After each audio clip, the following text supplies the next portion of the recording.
Agora a mesa número 5, Interações Museológicas e Identidade. Para presidir a mesa, a professora doutora Maria Tereza Pires de Medeiros, é professora catedrática de Psicologia do Departamento de Psicologia da Faculdade de Ciências Sociais e Humanas da Universidade dos Açores, é autora e coautora de 9 livros de especialidade, 34 capítulos de livros e cerca de 3 dezenas de artigos em revistas de especialidade. É investigadora do Instituto de Psicologia Cognitiva, Desenvolvimento Social e Humanas da Faculdade de Psicologia da Universidade de Coimbra. Coordenou e coordena vários projetos de investigação internacionais. Proferiu mais de 170 conferências e palestras nacionais e internacionais. Acredito que essa mesa está em boas mãos e a mesa será composta pela professora doutora, a doutora Alcina Cerdeira, vereadora da Cultura da Câmara Municipal do Fundão, doutora Isabela de Fátima Fogaça, da Universidade Federal Rural do Rio de Janeiro, e o professor doutor Igor Espínola França, da Câmara Municipal da Lagoa. Passo a palavra, professora. Boa tarde a todos. Gostaria de cumprimentar todos os presentes.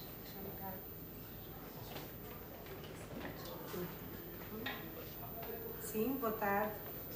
Sejam bem-vindos a esta quinta mesa do 24º Congresso Internacional de Antropologia de Ibero-América. É um privilégio estar aqui convosco para poder aprender na área da antropologia, da sociologia, enfim, nestas áreas multidisciplinares que aqui se vão passar, enfim, transmissão do conhecimento muito particular.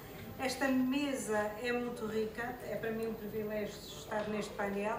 Eu tive o prazer de ler os resumos e de ver o currículo das pessoas, dos panelistas desta mesa, e portanto uma mesa muito diversa, que traz aqui, sem dúvida, um conhecimento muito enriquecido. Em primeiro lugar, vai apresentar a sua comunicação a doutora Alcina Cerdeira, que é vereadora da Cultura e da Educação da Ação Social da Câmara Municipal de Fundão, mestre em Educação, docente do ensino secundário e do ensino politécnico. Já trocámos aqui umas impressões e, portanto, tem uma riqueza profissional inegável e, portanto, estou certa que a sua comunicação, o processo museológico do Fundão, a rede de casas do território, será uma excelente comunicação. Tem a palavra, Sr. Pedro.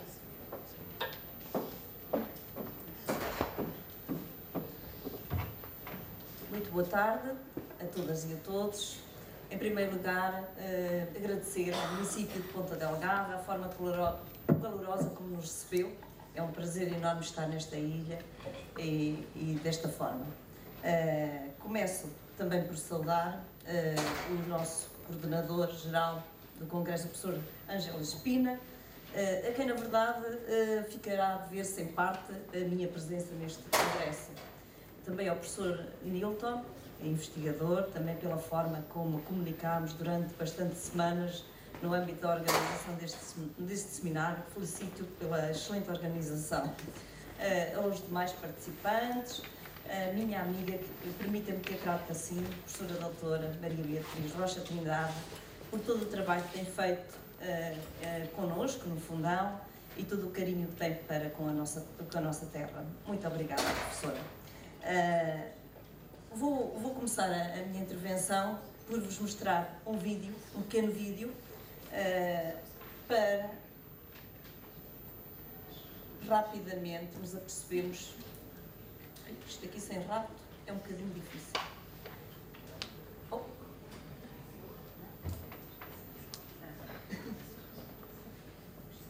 Já aqui está. Isso mesmo. Muito obrigada. Portanto, sobre... Já começou.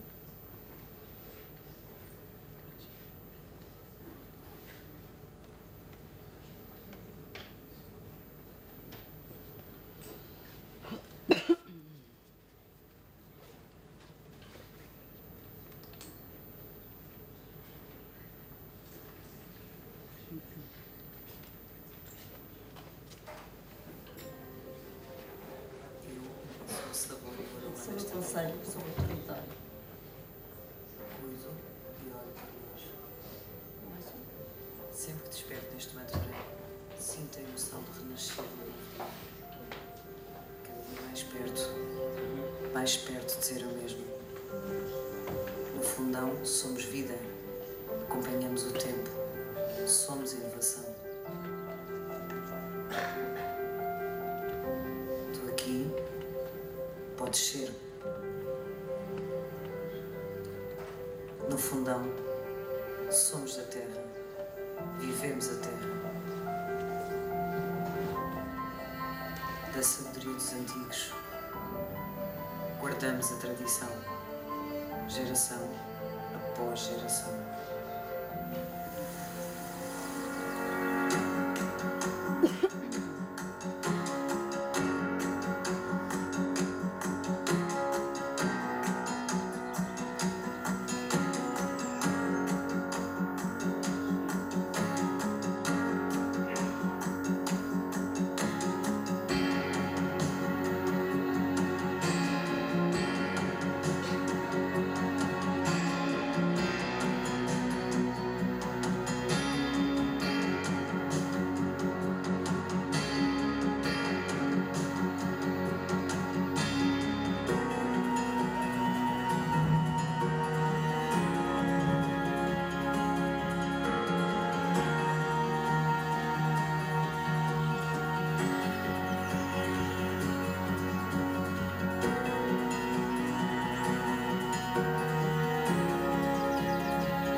Dá frutos. Muito bem, vou para a minha apresentação. Um vídeo sobre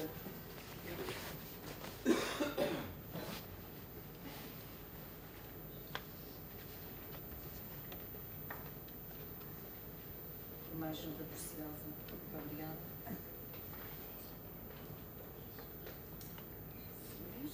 Bem, muito está.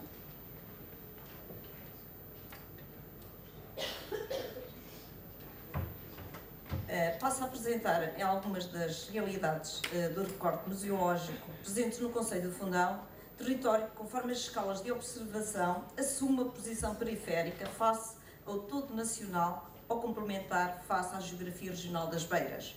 Com efeito, constituímos um território situado no interior de Portugal, numa latitude média da Península Ibérica, que desde sempre se perfilou como assumiu ser uma linha de transição e de encontro entre distintas áreas geográficas e correntes culturais. Somos, com efeito, uma geografia de destinos e de milenares passagens. O Conselho do Fundão situa-se a sul da identitária matricial Serra da Estrela. No entanto, o mosaico de paisagens que compõe o atual território do concelho foi modelado por outra orografia e ainda tão pouco conhecida Serra da Gardunha. Na verdade, foi a volta desta serra que gravitaram ao longo de séculos os distintos projetos de futuro das subzonas que caracterizaram as freguesias do concelho. Umas nas margens do grande rio interior de Portugal, o Zézer, outras no coração do Pinhal. Foi, no entanto, a Gardunha percepcionada ora como um limite, ora como zona de contactos entre os horizontes mais setentrionais e mais meridionais da península, que ancestralmente delimitou os modos de vida e de construção de futuros, criando territórios de proximidade e de distâncias que a renovação da rede de acessibilidades de finais do século XX diluíram. Tenhamos presentes as palavras do grande mestre da geografia portuguesa, Orlando Ribeiro, quando ao afirmar que a Beira Baixa é uma manta de retalhos. Apreendeu a Gardunha como uma zona de transição entre Portugal do Norte e Portugal do Sul, que esta serra divide de uma maneira porosa. E diz Orlando Ribeiro: quem fizer algo na portela de Alpedrinha, na estrada entre esta vila e o Fundão, terá debaixo dos olhos um dos contrastes geográficos mais vigorosos da terra portuguesa. Nos nossos dias, para uns, o Fundão faz parte dos apelidados territórios de baixa densidade, com todas as imagens e significados estereotipados e a eles associados, nebulosa definição pautada e resultante de leituras de escalas e números e não de observação das suas luminosas realidades identitárias. Ainda conjugamos e sentimos bem os nossos cotidianos, somos interior e não fomos interior. Pois o Fundão tem sabido construir um processo de diferenciação territorial, onde as visões tradicionais têm vindo a ser esbatidas. Assim, mais do que assumirmos a nossa identidade, a diferença pela posição na rede urbana do interior, dominadas pelas cidades de Castelo Branco e da Guarda, e estruturada pela A23, o Fundão reassumiu com muita consciência e criatividade a sua raiz rural histórica como um valor estratégico na construção de um digno futuro. No Fundão, esta neoruralidade emergente assumiu a implantação de outras atitudes e práticas ao nível das novas tecnologias e do mercado de trabalho. Esta nova ruralidade não é regressiva, nem está em diluição, mas tem possibilidade de construir, na escala que conseguia, um mapa de vivências muito diversificado e rico nos seus processos simbólicos, económicos e culturais. Com efeito, as dinâmicas recentes de complementaridade entre o pequeno mundo urbano e a vasta paisagem classificada de rural fomentaram o surgimento de novas e inovadoras iniciativas que contribuem para a reinventação e a reinterpretação do rural. Assistimos então a um novo cenário imagético, socioeconómico e político que não depende da exploração de recursos naturais como forma de subsistência nem da produção de recursos bionaturais. Desenvolvemos então novos usos de campo, onde a preservação de recursos naturais e ambientais e conservação de patrimónios culturais, históricos, paisagísticos, o aumento da consciencialização ecológica das comunidades, entre outros aspectos, têm contribuído para este novo cenário do primitivo mundo rural do Fundão. As palavras são boas, as palavras são más, as palavras ofendem, as palavras pedem desculpa, as palavras queimam, as palavras acariciam, as palavras são dadas, trocadas, oferecidas, vendidas e inventadas.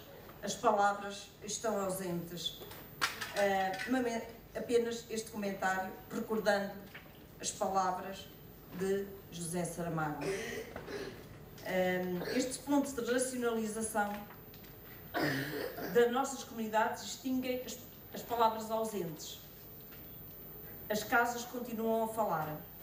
São comunidades em diálogo, pois fixam-se a memória e reintroduzem no tempo contemporâneo, transformando-o num instrumento viabilizador de autoconfiança, de diferenciação, de vontade e de desenvolvimento. O município do Fundão hoje é composto por 23 freguesias, onde habitam 29.213 pessoas, portanto cerca de 30 mil pessoas, um território bastante desertificado. Tem cerca de 8.093 pessoas com idade superior aos 65 anos. E é neste contexto demográfico de renovação da imagem identitária concedia que se vinculou o programa museológico do Fundão, que, possuindo diversas coordenadas e expressões, tem um conjunto de casas de território, uma das suas manifestações mais desafiantes.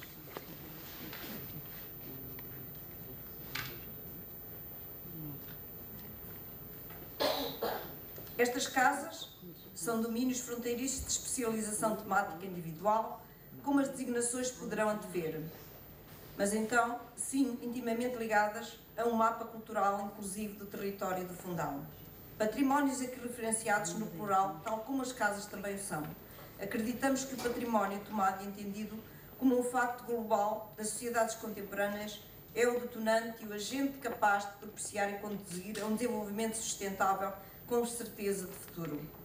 As casas valorizam e promovem a sua identidade do território, a memória, a tradição e a história, projetando-as para a dimensão universalista da Europa e do mundo, e ao mesmo tempo alcançar a coesão cultural do território e fomentar a fruição das artes, da cultura e a criatividade dos agentes e criadores regionais, nacionais e internacionais. Apenas passo aqui a definir e a mostrar alguns dos lugares e das casas espalhadas um pouco pelo nosso território, como podem observar neste mapa. São diversas casas, algumas já concluídas e outras em fase de conclusão.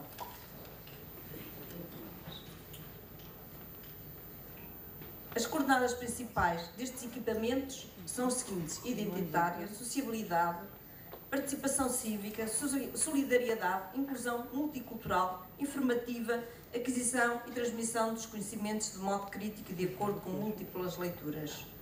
Quisemos também, com a constituição e da ativação destes locais de memória e de património, reforçar a afirmação de uma certa generação da mensagem incutida às arquiteturas que têm vindo a ser utilizadas para a sua utilização. Daí a nossa aposta no despertar da transformação das emoções, pois, acima de tudo, desejamos que estes centros sejam contentores de emoções e não apenas de nostalgias. Que sejam locais para o conhecimento e para a potencialização do conhecimento através de estratégias que estruturem aquilo que nós designamos por pedagogias da identidade, em que se conjuga uma didática plural ou que se recorre a oficinas de arte, à educação social, ao artesanato e uma arte de psicoterapia respeitadora da estrutura etária das aldeias e das especificidades de género, construindo um mapa educativo e uma nova cartografia cognitiva para as nossas gentes. Estes equipamentos, como podemos observar aqui, um pouco por todo o território, temos a Casa do Barro, do Bombo, da Poesia, de Eugênio de Andrade, da Romaria, de Santa Luzia, do Folclore, da Cereja, das Tecedeiras, do Mel, das Memórias, de António Guterres, entre outras. A Casa do Barro conjuga as memórias da principal atividade que durante séculos caracterizou a freguesia, o trabalho e o fabrico de louças de barro. Na Casa do Barro pretende-se mostrar as diversas fases do fabrico das louças tradicionais e das histórias de vida da antiga comunidade oleira. O telhado é uma localidade onde se podem observar todas as fases do fabrico das peças cerâmicas, do barreiro ao forno. Numa relação de complementaridade com a Casa do Barro está também o espaço Torre das Palavras do poeta Albano Martins.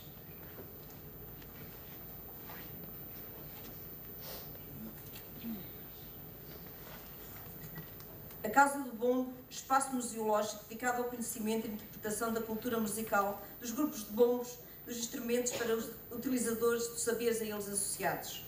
Dispõe de diversas valências de interesse cultural e pedagógico, como é o caso do karaoke do bombo, que permite ouvir e aprender a tocar, ou de um espaço oficinal destinado à construção e demonstração de construção de bombos ou caixas.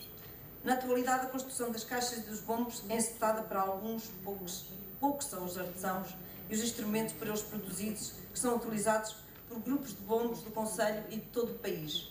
Por considerar esta manifestação cultural em risco de desaparecimento, o saber fazer dos instrumentos, a autarquia apresentou um pedido de integração ao Inventário Nacional do Património Cultural e Material da construção de bombos e caixas de Concelho do Fundão. Para tal, este ano realizámos também uma candidatura à EDP Tradições e a mesma foi aprovada, promovendo desta forma a construção destes mesmos instrumentos. A Casa da Romaria. Tenho aqui um pequenino vídeo ainda. Não sei se tenho muito tempo, não sei quanto me resta. 2? Então já não tenho tempo. Foi feita esta recolha por Giacometti. Onde é que ele está? Bem.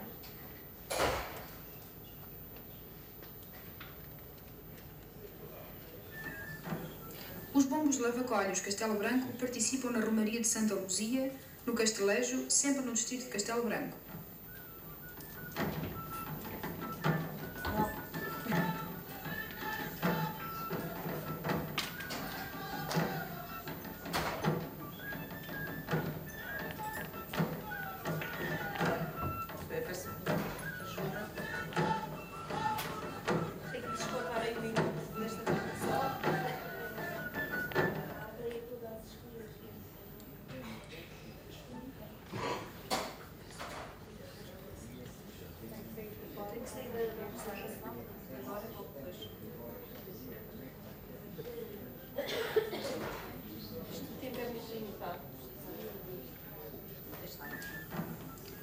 bombos de lavacolhos Castelo Branco participam na Romaria de Santa Luzia, no Castelejo, sempre no distrito de Castelo Branco.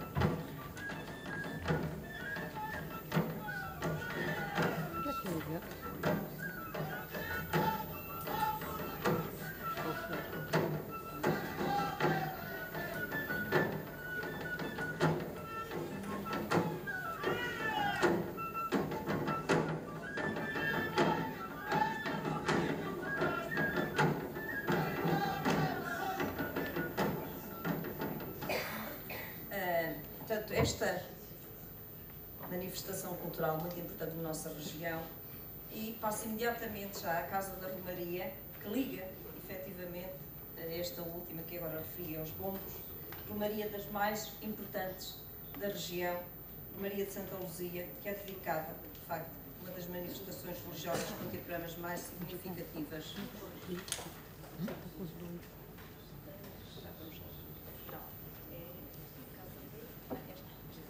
Passo ainda, rapidamente, para a Casa da Poesia Eugênio de Andrade, poeta que nasceu na pequena freguesia da Póvoa de Atalaia e que... Exatamente, muito obrigada. Nome referencial da poesia europeia do século XX, a memória e a obra eugenianas estão enraizadas aos horizontes e chãos da Gardunha. Substanciam uma presença indelével, vitaliza e transmuta em sucessivas apropriações que apagam fronteiras e unem línguas, iluminando sentidos individuais, identitários da paisagem cultural do território.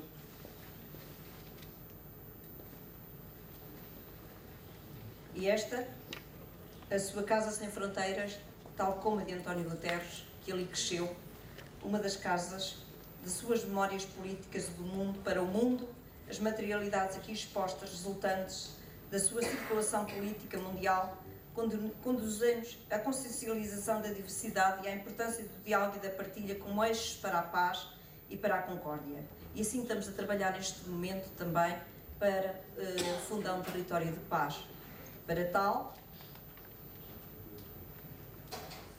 uma mostra ainda da Casa da Cereja e, finalmente, um seminário que estava devoluto há alguns anos e que agora é uma casa que nós vamos intitular Casa de Paz.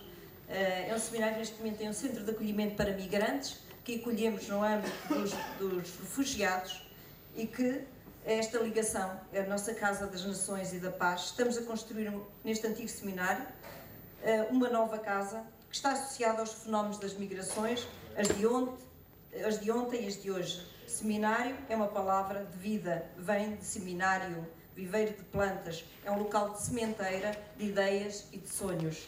É que estamos a edificar uma nova casa de identidades em fusão. Este seminário, neste momento, é também uma residência de estudantes para os países do CPLP, que estão no mesmo seminário, e também um centro de acolhimento para trabalhadores temporários. Como já referi no início, o território do Fundão tem imenso trabalho sazonal, porque é um território agrícola, e vêm pessoas oriundas do Nepal, do Bangladesh e de várias outras localidades para se instalarem, e é desta forma temos excelentes produtos agrícolas no Fundão. Não poderíamos ter pessoas em condições pouco dignas quando vêm trabalhar para a nossa região. E vou já terminar, mesmo já, quero dizer que todas estas casas que aqui temos, que são cerca de 14, esta rede de casas do território, também desde do dia 9 de junho de 2017 foi criado um centro Unesco, a Casas e Lugares do Sentir, e termino com Eduardo Lourenço, uma figura cimeira do nosso pensar e muito ligado ao Fundão, que o Fundão reconheceu como medalha de ouro, como cidadão exemplar da beira-novidade, escreveu: a cultura não é um lugar de revelação alguma, é apenas um lugar onde todas as revelações são examinadas e discutidas sem fim, para que cada um de nós possa viver dessa discussão infinita do mundo e de si mesma. E é isto que desejamos para estes locais, casas e lugares de sentir, de interrogação e de construção do futuro, alicerçado a todos os significados associados à palavra esperança. Muito obrigada.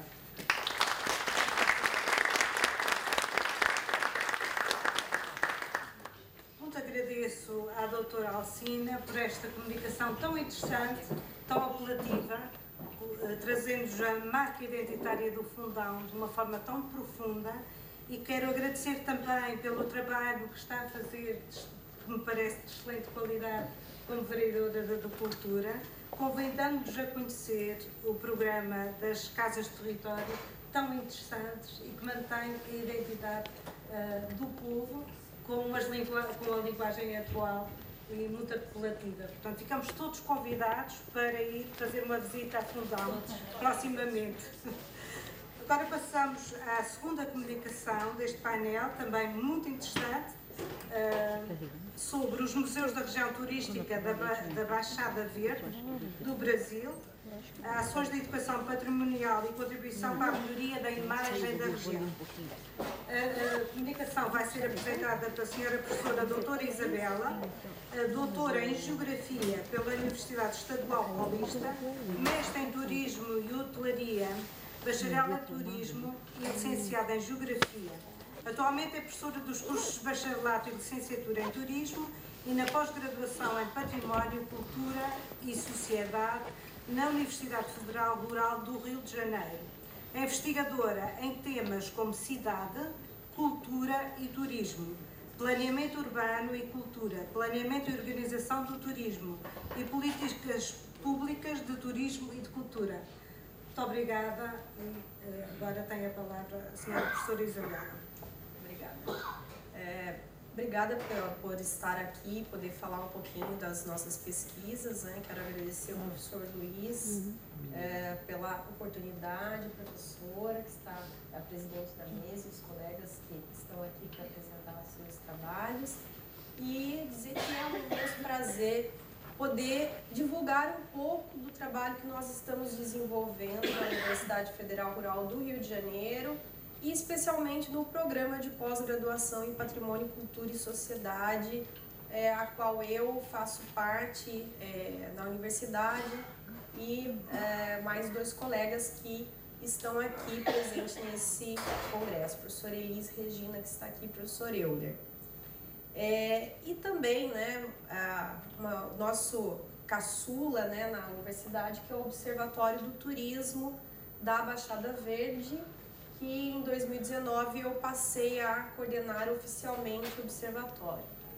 Ano passado eu era coordenadora da parte de pesquisa, né, coordenadora técnica, e agora eu passei a coordenar como coordenadora geral do observatório. É um prazer estar aqui.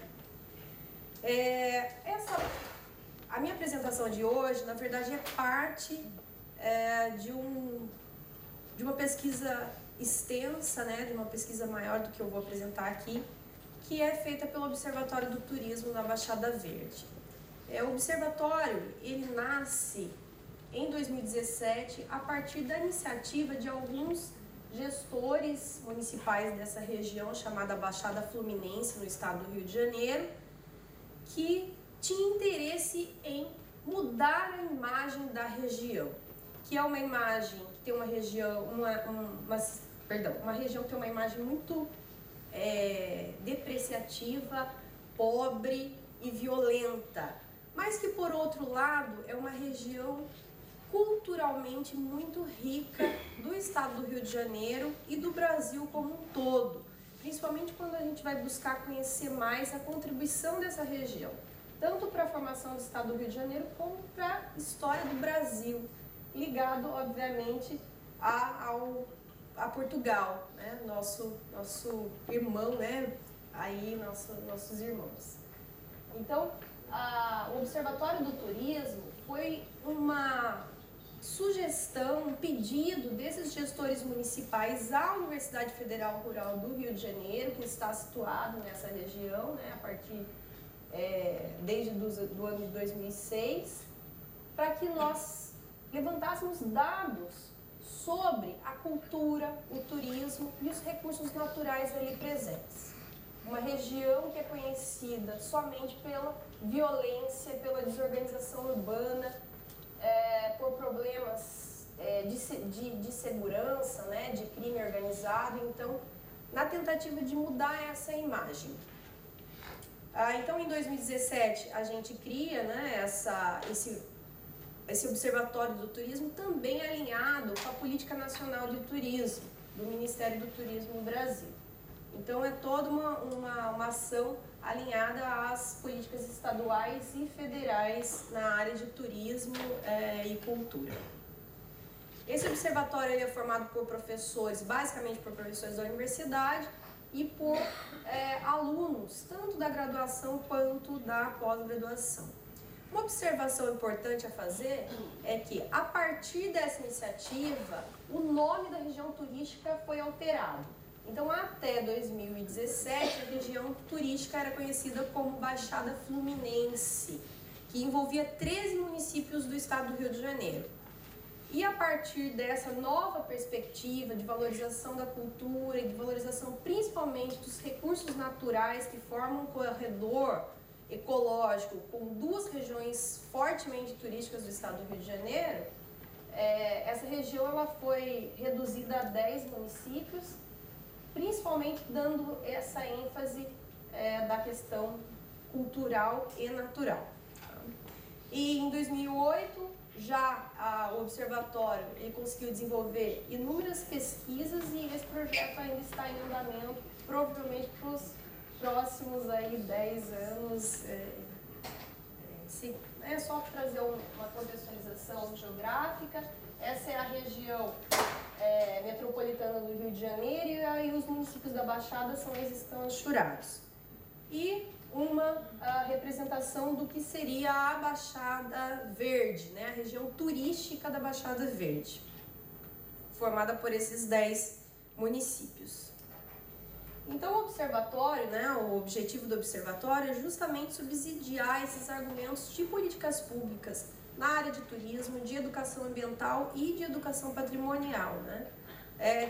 Principalmente para desmistificar essa imagem e desenvolver atividades que tragam também desenvolvimento socioeconômico à região, tanto na parte de educação quanto na parte econômica, porque é uma região muito pobre com poucas oportunidades de emprego e renda também no estado do Rio de Janeiro.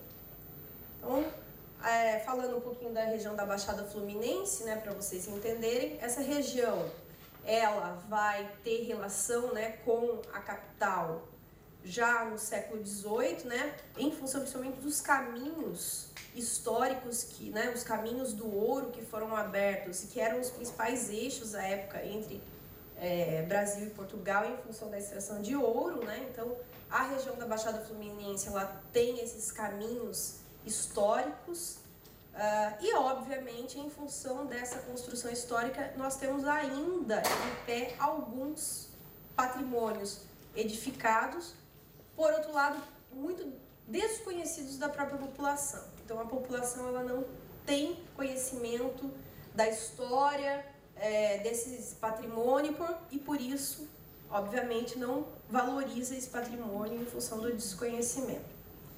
Essa região teve uma importância estratégica, né, para o escoamento do ouro até a capital, né, principalmente em função dos seus rios navegáveis e esses caminhos históricos, né. No final do século XIX, a região ela passa a ser explorada para a plantação de laranjas, para a citricultura, né, e com essa atividade nós temos um desenvolvimento urbano. Então, o governo passa a trazer infraestrutura e, obviamente, atrair uma população para essa região. Há uma atração de população para essa região, principalmente de outras regiões do estado e mais para frente do Nordeste do Brasil. Com a Segunda Guerra Mundial, né, e a questão do impedimento do escoamento da produção de laranja, né, pelo mar, os frutos permanecem nos pés e isso vai facilitar, né, a infestação de uma praga que é conhecida como a mosca do Mediterrâneo e acaba por dizimar esse cultivo de laranjas na região. Essa situação, né, toda a problemática que isso traz, vai levar, além, obviamente, de crises no petróleo, outros elementos estavam acontecendo no estado e no Brasil como um todo, vai agravar e vai levar essa região a uma crise econômica e social. E essa região ela é abandonada, especialmente na parte de investimentos de infraestrutura. Por outro lado, a capital, Rio de Janeiro, se desenvolve, os preços das habitações ficam muito altos e essa região passa a atrair população pobre, que se submetia a viver, infelizmente, sem infraestrutura, sem serviços. Né? Então, a gente acaba desenvolvendo uma região do que a gente chama de cidade dormitório. Eram pessoas que moravam nessas cidades da região da Baixada Fluminense e trabalhavam na capital, no Rio de Janeiro. Na década de 30, há um início do desenvolvimento em algumas dessas cidades da indústria, né? E isso faz com que uma ou outra cidade, especialmente Nova Iguaçu, Duque de Caxias, passe a se desenvolver economicamente. Na década de 50, destaque para a imigração nordestina para o estado do Rio de Janeiro e o papel fundamental da região da Baixada Fluminense como um local que abrigou essa população, o que hoje é muito marcante da cultura local. Então nós temos ali vários centros de tradição nordestina e você vê a cultura nordestina muito marcante na identidade cultural, na forma de viver dessa população. Né? E em função de toda essa problemática que eu coloquei para vocês de infraestrutura e social, a região também foi sendo tomada por episódios muito tristes, né? O que a gente algumas chacinas, né? Praticamente foram 9, se eu não me engano, 9 chacinas que ocorreram na região num período ali de 10 anos e que trouxe uma imagem muito violenta, muito ruim. E muitos também pessoas envolvidas com essas instituições criminosas que acabaram se envolvendo também com a política e sendo eleitas pelo voto, né, da população nos anos 2000, o que traz a facilidade ainda maior para que essas questões de criminalidade acabem acontecendo na região. Né? Por outro lado, nos últimos, só para vocês terem uma ideia, né, dessa questão da violência, né, no final da década de 70, Belford Roxo, que é uma das 10 cidades que compõem a região turística da Baixada Verde, foi considerado um dos municípios mais violentos do mundo pela ONU. Né? E, infelizmente, no ano passado, o Atlas da Violência no Brasil traz 5 cidades citadas como mais violentas do mundo. Das 10, 5 estão na lista das 10 mais violentas. E, especialmente, Queimados é considerada a cidade mais violenta do Brasil, especialmente pela atuação de grupos de milícias, né, nessa região. Por outro lado, né, nos últimos anos, a gente vem percebendo uma mudança nessa região, especialmente pela instalação de universidades, que tem trazido toda uma discussão cultural, uma discussão de empoderamento dessa população, que é uma população negra, que tem uma história muito forte no estado do Rio de Janeiro e no Brasil como um todo. E acaba que essas instituições estão trazendo uma mudança social para a região. E uma mudança não só social, mas também econômica. A possibilidade de muitos jovens que suas famílias são os primeiros a chegarem na universidade no Brasil e a terem oportunidades não somente sociais, mas oportunidades econômicas de trazer melhorias para suas famílias. Então, a nossa universidade, por exemplo, no Rio de Janeiro, é um exemplo de instituições que nasceram, né, a partir do governo Lula e que expandiram o ensino superior no Brasil para os pobres. Então, a nossa universidade ela é composta de negros, nós temos negros pobres na nossa universidade, que está nessa região da Baixada Fluminense. Então, existe essa mudança em curso. E a perspectiva do turismo e da cultura, ela acaba vindo juntamente com essa mudança, da necessidade da população exigir espaços culturais, mudar essa imagem, valorizar os seus espaços naturais a partir da atividade turística, querer desenvolver as atividades econômicas a partir da atividade turística. Então o turismo, ele acaba vindo como um argumento e uma estratégia de mudança de imagem dessa região e também de autoestima dessa população. Nessa perspectiva, né, só para a gente adiantar um pouquinho, alguns dados dessa pesquisa que está em andamento que eu trago hoje para vocês, que era justamente identificar os museus presentes nesses 10 municípios, no seu acervo, avaliar quais os elementos que destacam e valorizam a história da região e o patrimônio, né, material e imaterial desse povo trabalhador, as estratégias que já estão sendo desenvolvidas nesses espaços para a educação patrimonial e, por fim, também trazer uma discussão de como que isso poderia ser trabalhado como um elemento de promoção socioeconômica para a região. E aí nós fizemos um levantamento pelo Cadastro Nacional dos Museus, a princípio foi o nosso primeiro passo. No estado do Rio de Janeiro nós temos 327 espaços encontrados e para vocês terem uma ideia da desigualdade, não só social que eu já falei para vocês, mas cultural, né, da desigualdade territorial no que tange a cultura, nos municípios da Baixada nós encontramos somente 21 espaços culturais. Lembrando que eu estou falando de uma população de mais de 2 milhões de habitantes. Só para vocês terem uma ideia do montante de... estando 2 fechados e 2 em implantação. Então eu tenho uma baixa aí de 17 espaços abertos hoje. Desses espaços abertos, são poucos os que realmente estão abertos à população.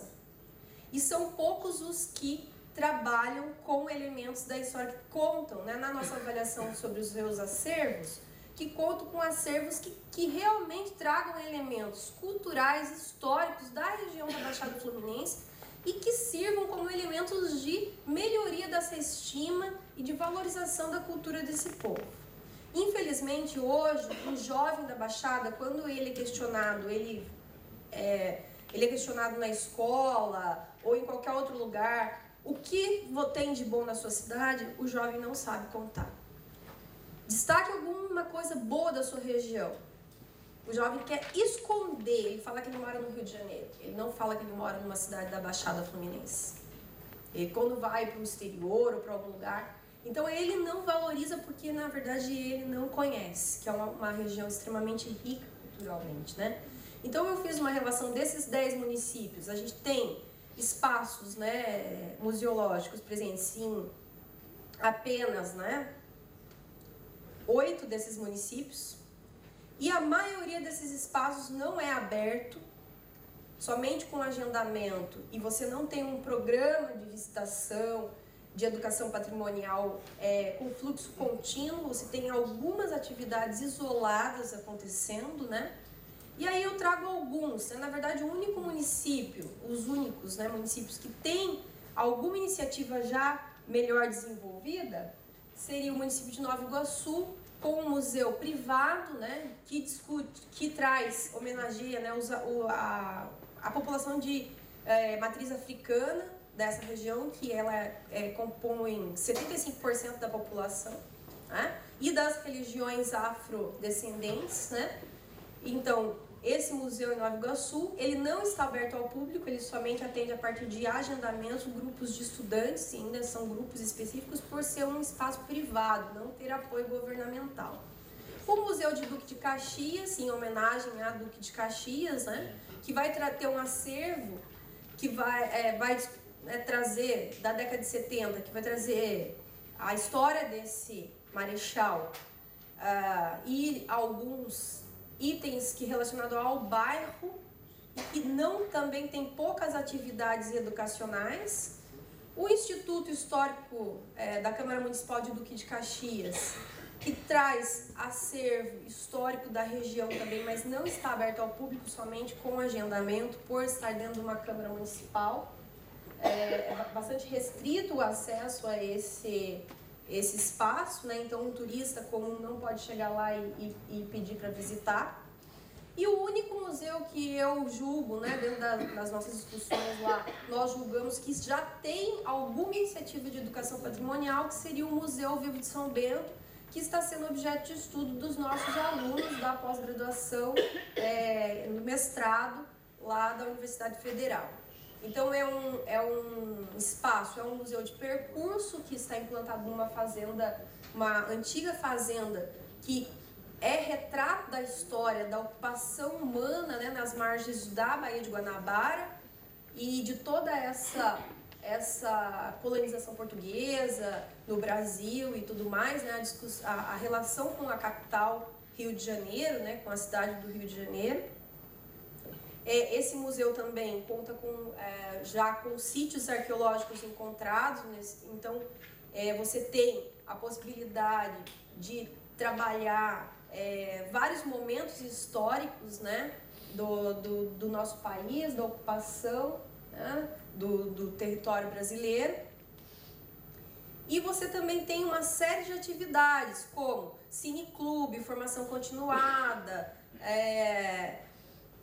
atividades relacionadas a artesanais às mulheres, voltadas às mulheres da Baixada. Então é o único museu que já desenvolve algum tipo de atividade que traz um orgulho. Então o munícipe de Duque de Caxias é o único entre os 10 municípios que, na verdade, diz com orgulho sobre um espaço cultural e que conhece um pouco, né, já faz parte dos circuitos escolares dos municípios, visitar esse museu de São Bento. Algumas possibilidades, nós temos inúmeras possibilidades dentro da região, né, especialmente voltado aos espaços que estão abandonados, como a antiga Vila de Iguaçu, que poderia ser um museu de território, que contasse a história da região da Baixada Fluminense e mesmo dos caminhos antigos do ouro no Brasil, né, dentro dessa região. Então vou poder continuar um pouco, né, continuar muito por causa do horário. Destacar aqui a importância da memória para a valorização e para a mudança, principalmente começar por um estágio interno, né, de mudanças do conhecimento pela própria população da sua história, para então podermos mudar a imagem dessa região perante o estado do Rio de Janeiro, perante o país e o mundo. Essa é a nossa ideia e a contribuição tanto do Observatório do Turismo quanto do programa de mestrado em patrimônio da nossa universidade. Obrigada, desculpa por ter passado muito tempo.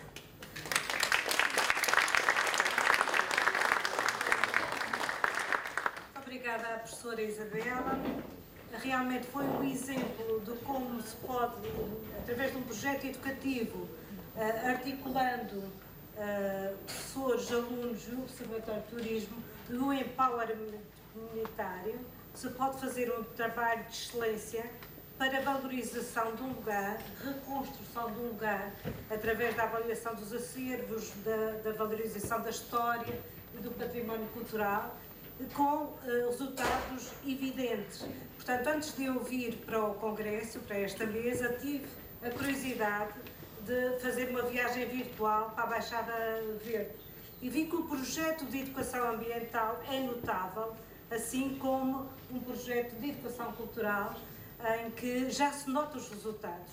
E, portanto, é um exemplo do mundo que há de fazer através deste paradigma educativo e parabéns por isso. Muito obrigada.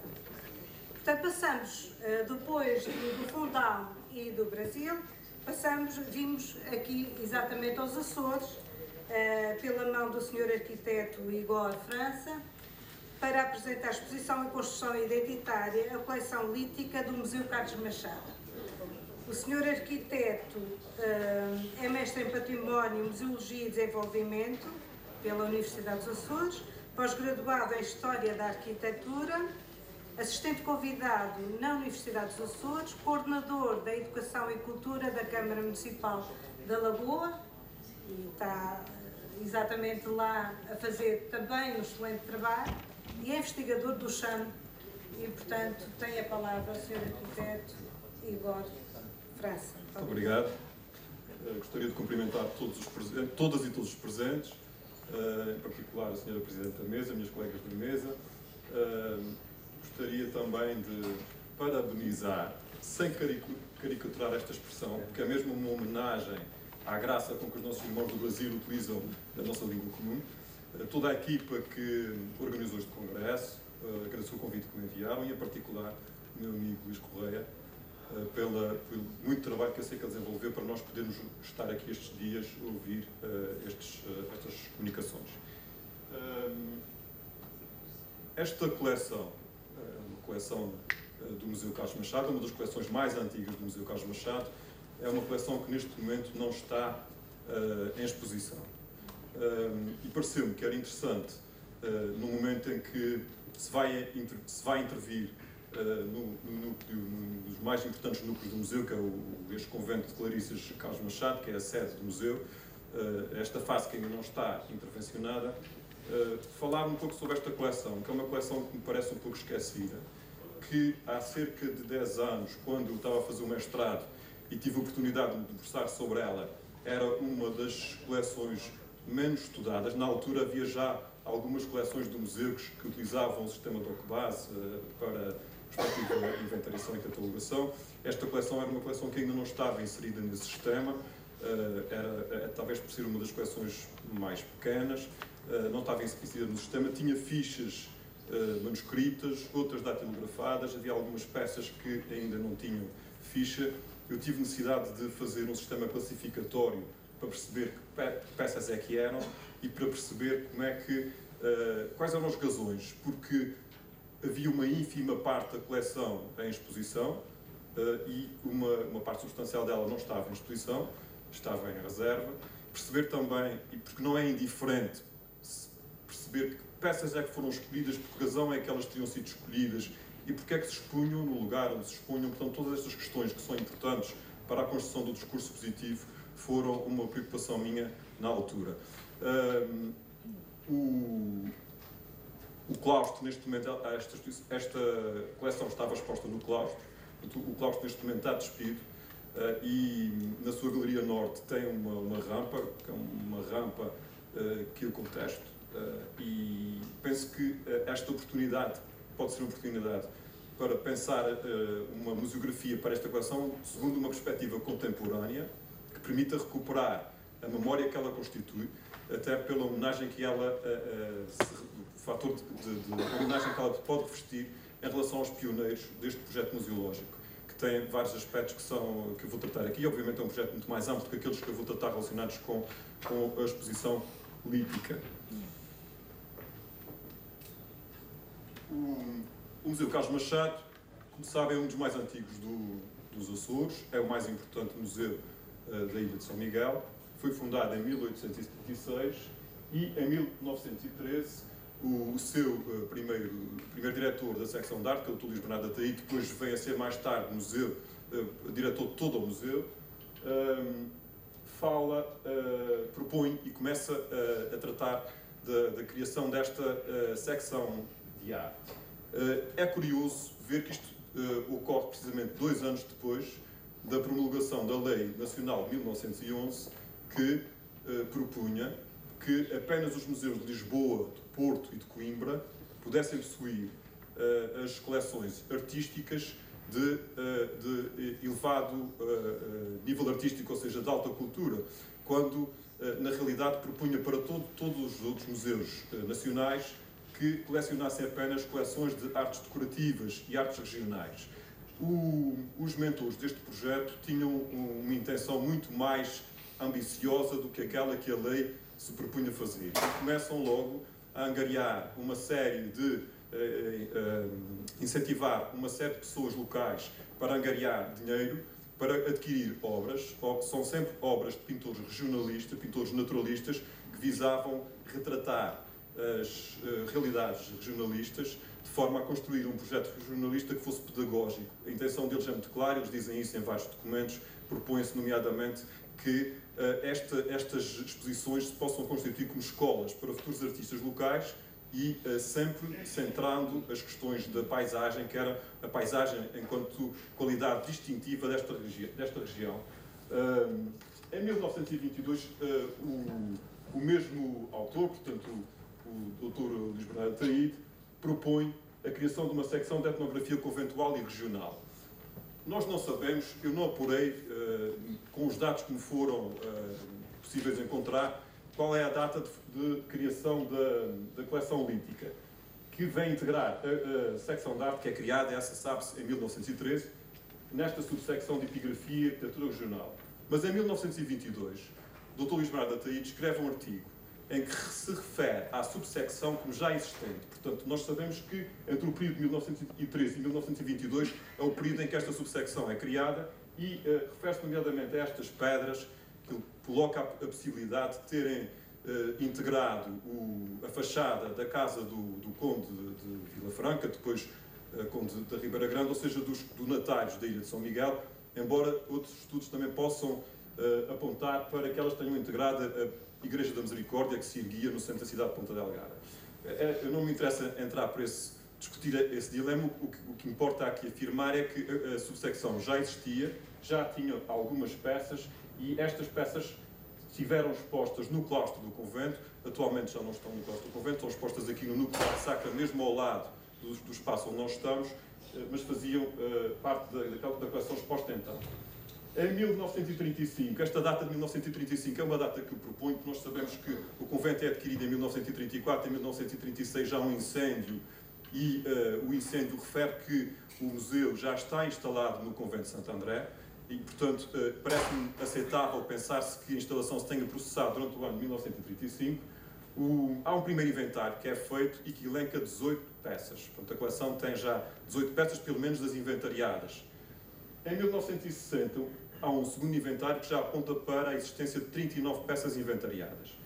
O sistema classificatório que eu fiz em 2008 apura a existência de 189 peças. Elas não estavam todas inventariadas, por isso é que eu chamo esta lista um sistema classificatório, não propriamente um inventário, conforme todo o rigor que seria necessário para empregar essa terminologia. Este quadro permite-nos perceber qual é a classificação, em termos de categoria, desta coleção, destas 189 peças. De acordo com as normas do inventário português de museus, as 3 primeiras subcategorias estão consagradas no inventário. As últimas 2 categorias são categorias que eu criei porque tive necessidade de arrumar peças que não se enquadravam em nenhuma das categorias padronizadas e, portanto, tive necessidade de criar essas categorias para perceber, essas subcategorias, para perceber melhor como é que nós poderíamos pensar e perceber a lógica desta exposição. Como podem ver, a maior parte da coleção é constituída por peças que são provenientes da subcategoria arquitetónica, ou seja, são elementos que foram subtraídos a edifícios que, entretanto, desapareceram e aqueles elementos foram considerados elementos de valor e foram integrando a coleção.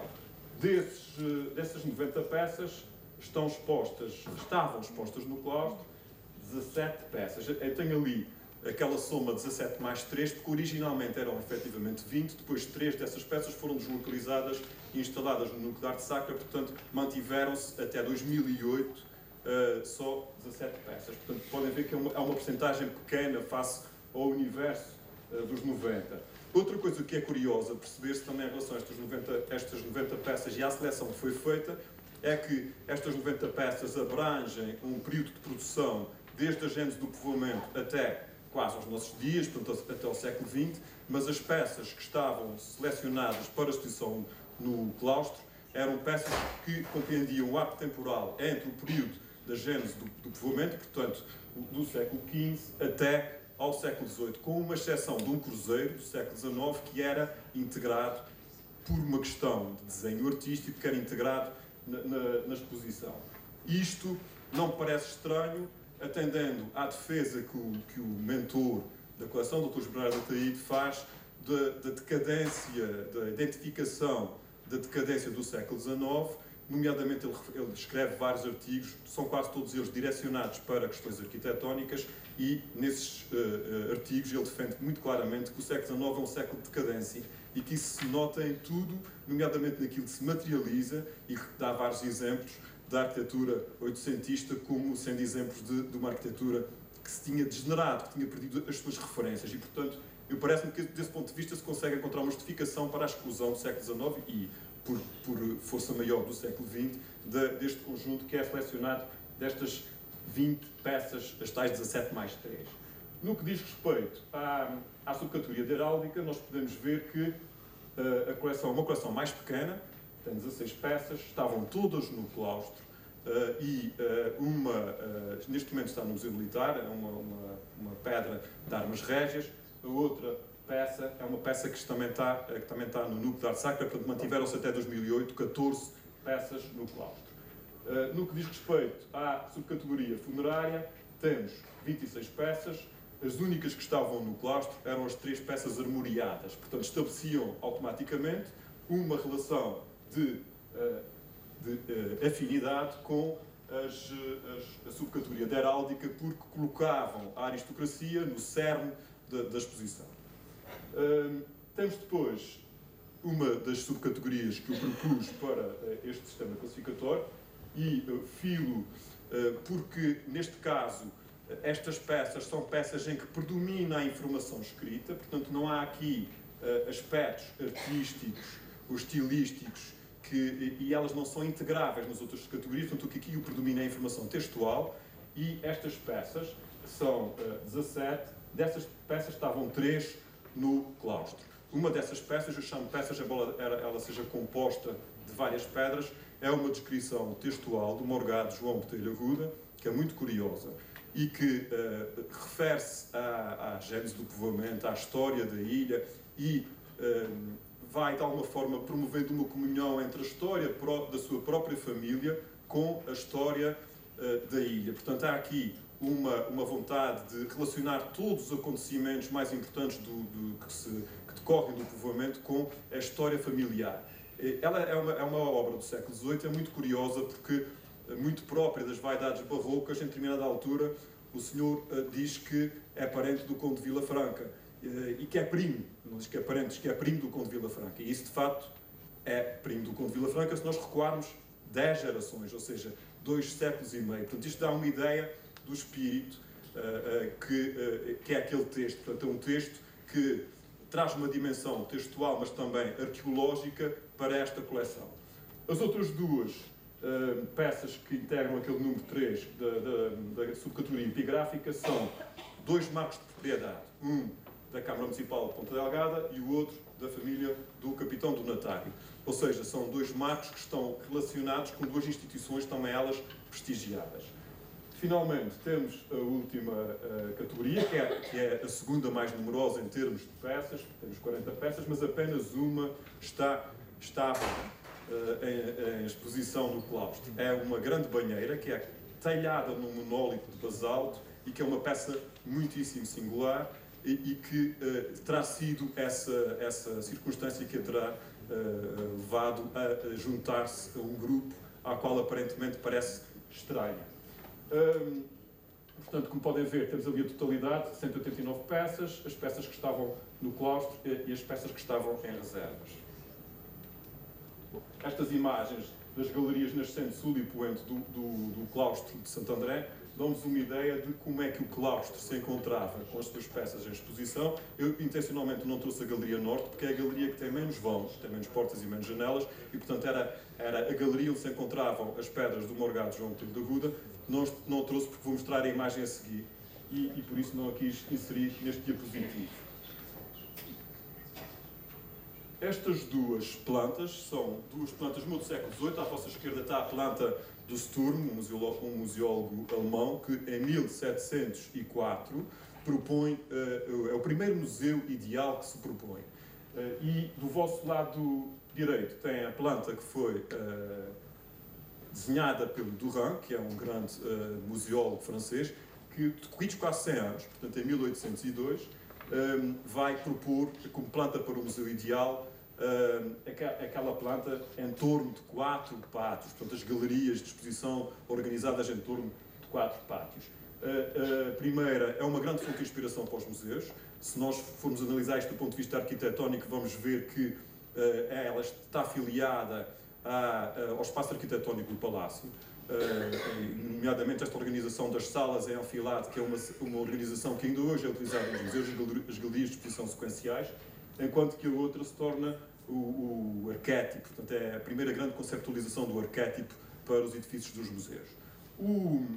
Se nós pensarmos um pouco no que é um edifício que foi concebido inicialmente para ser um convento, percebemos porque é que há tantos conventos que hoje são museus.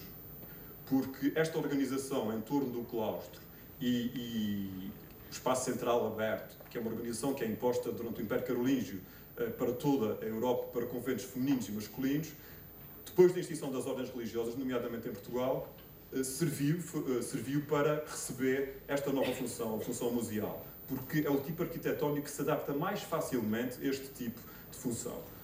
Mas não é só esta possível filiação que é interessante quando nós analisamos, não é só essa perspectiva que é interessante quando nós analisamos a estruturação da exposição no Convento de Santo André, mas também a forma como a exposição foi colocada. Nós tenho aqui um esquema muito básico, é verdade, da planta do piso térreo, e esta entrada aqui que está assinalada não corresponde de todo à entrada que nós hoje conhecemos. Esta entrada era a entrada que se usava na altura em que o museu foi fundado. Corresponde exatamente à entrada do convento primitivo, ou seja, esta era a portaria conventual. Esta entrada dava um acesso imediato ao claustro e, portanto, todas as peças que fossem expostas na galeria claustral eram peças que era o primeiro cartão de visita do museu. Eram as peças que primeiro recebiam os visitantes. A história, por exemplo, reparem como a coleção de História Natural, que é uma coleção genética, porque este museu começa precisamente com a coleção de História Natural, está colocada neste percurso numa posição marginal.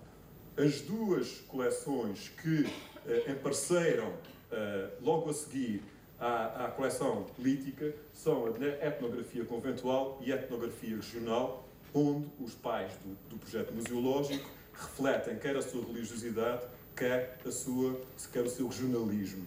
Portanto, não é, portanto, acidental a forma como estas peças e a localização de como estas peças estão expostas.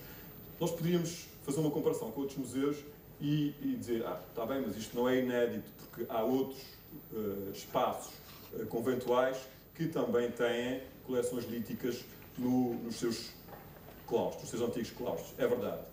Basta pensarmos, por exemplo, no claustro da Sé de Lisboa. Em Tomar, há muitos espaços museais, mesmo fora do nosso país. Em Espanha conheço vários museus onde essa situação ocorre. O que é curioso é perceber as assimetrias dentro da coleção, perceber que peças é que foram selecionadas, que subcategorias é que elas integravam e que discurso é que elas contam. E foi isso que eu fiz. E nesse caso, esta exposição primitiva, tal como foi pensada, é efetivamente um caso singular. Temos aqui, eu não sei quanto tempo, já escutou? Às 2 minutos. Está bem, não vou ser muito rápido. Isto agora são praticamente imagens, portanto vai ser muito fácil. Temos aqui imagens da subcategoria de escultura arquitetónica. Em cima temos um lintel manuelino, que é proveniente da ermida de Santo André, primitiva ermida de Santo André, portanto anterior ainda à construção do convento e que nos remete para a gênese do povoamento. Um lintel do século XVII, uma coluna que é proveniente daqui da Igreja Jesuíta aqui ao nosso lado, uma gárgula de Carantonho do século XVIII, uma série de pias batismais, os dois cruzeiros do século XIX e do século XVIII, uma árvore da vida que vem de um frontispício de uma ermida, uma série de óculos provenientes de arquitetura civil e uma pedra dos calafatos, da corporação dos calafatos. Portanto, tudo peças, com exceção do tal cruzeiro, que integravam o período temporal que interessava aos mentores do projeto divulgar. Temos aqui a escultura heráldica, portanto, todas as peças estavam no claustro, com exceção desta que está cá em baixo à direita, que são as armas rejas que estão no Museu Militar, e esta peça que eu juntei, que se encontrava no claustro na altura e que hoje está aqui no Núcleo de Arte Sacra. Aqui temos a escultura funerária, são 3 peças, eu só tenho fotografias de 2, mas todas são pedras sepulcrais armoriadas, portanto, vem de um conjunto de quase 30 peças, mas só as armoriadas, só aquelas que espelham a importância da aristocracia que foram transpostas para a exposição, as outras encontradas em reserva. Aqui temos uma vista da galeria norte do claustro, com as pedras do Morgado João Pedro Arruda, com o texto em que ele estabelece a ligação entre a história familiar, a própria história do arquipélago, e relaciona com os donatários condes da Ribeira Grande, à época. Temos à direita os tais 2 marcos que tinha falado, e finalmente a famosa banheira, que é uma peça muitíssimo curiosa, que inclusive tem uma base para se poder pôr o sabonete e é talhada numa única num único bloco de basal. Portanto, do meu ponto de vista, o que esta exposição faz é uma apologia de um período histórico. E nesse período histórico ela procura conciliar, por um lado, a gênese da açorianidade, por outro lado, a história da aristocracia local e é esta exposição que antecede. Portanto, é o cartão de visita que antecede a exposição de etnografia conventual, que é uma exposição muito importante para os mentores do projeto, e a exposição de etnografia regional, que era também muitíssimo importante e que, inclusivamente, foi o palco das comemorações de centenários de 1940, apoiadas pelo Estado Novo. Muito obrigado pela vossa atenção.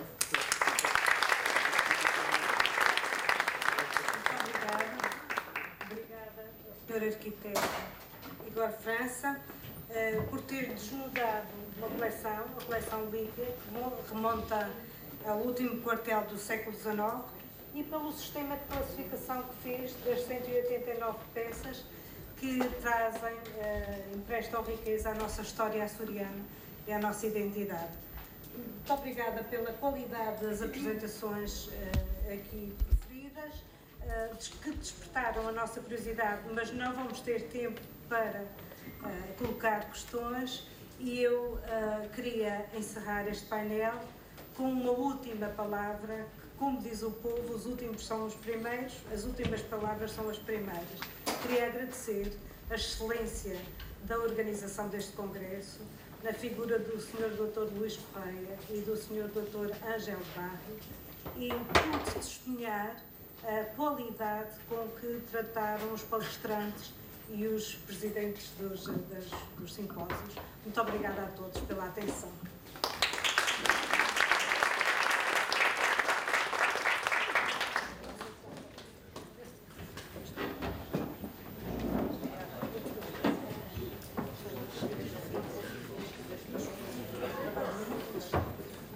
Senhoras e senhores, boa tarde novamente. Vamos partir para a mesa número 6, que será a última mesa do dia, certo? Mesa número 6, processos de musealização. A presidência da mesa ficará por conta do professor Dr. Ángel Espina Barrio, da Universidade de Salamanca. O professor Ángel Espina Barrio é professor titular de Antropologia Social e diretor do Programa de Doutorado de Antropologia de Iberoamérica e do Master Interuniversitário de Antropologia de Iberoamérica, da Universidade de Salamanca.